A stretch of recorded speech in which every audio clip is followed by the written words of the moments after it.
Muita gente diz que se o nazismo pode ser proibido, o comunismo também. Afinal, o comunismo matou milhões, né? Vamos lá, o vídeo de hoje é sobre isso.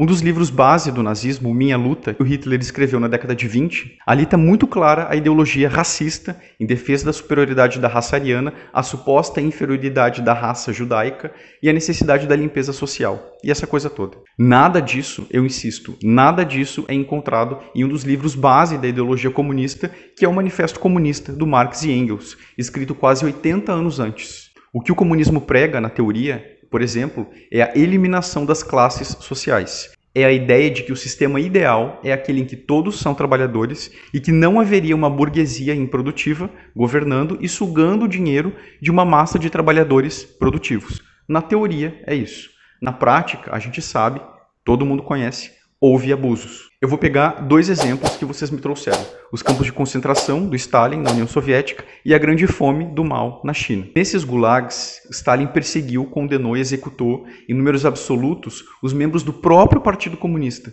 Era uma questão política e não racial ali. Uma perseguição violenta, desumana, arbitrária e que foi sim reconhecida pelos próprios comunistas soviéticos. Tanto que depois da morte do Stalin, a União Soviética passa por um processo de desestalinização. Eles derrubam as estátuas dele, mudam os nomes das cidades, eles se envergonham daquilo e não deixam de ser comunistas. Por quê? Porque a ideologia comunista é objeto de disputa e de diferentes interpretações. O Stalin não resume o comunismo, que é uma ideologia muito plural.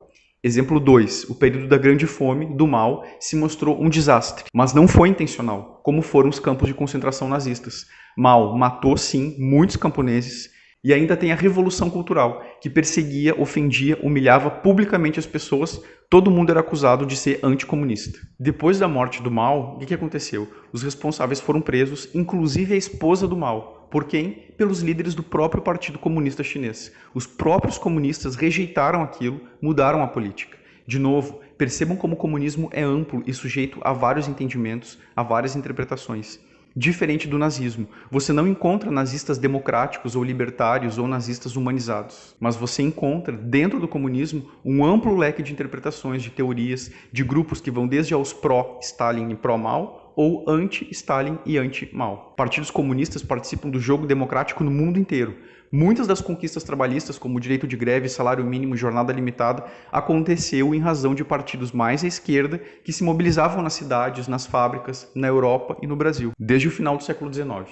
Há amplo registro disso. Os nazistas não fizeram isso. Nazismo é racismo pura e simplesmente. O comunismo é aberto a muitos entendimentos e muitas interpretações. É por isso que um não é permitido e o outro é. Como o cristianismo, que também matou durante a Inquisição, e nem por isso as pessoas são anticristãs. Porque elas sabem que a Inquisição é uma parte do cristianismo. As torturas, as fogueiras, isso não resume o cristianismo como um todo, que também é muito plural, aberto e objeto de disputa. O vídeo ficou longo, eu sei que o alcance dele vai ser baixo, mas eu acho importante pensar sobre isso. Comenta aqui embaixo eu concordo ou eu não concordo, se você assistiu até agora.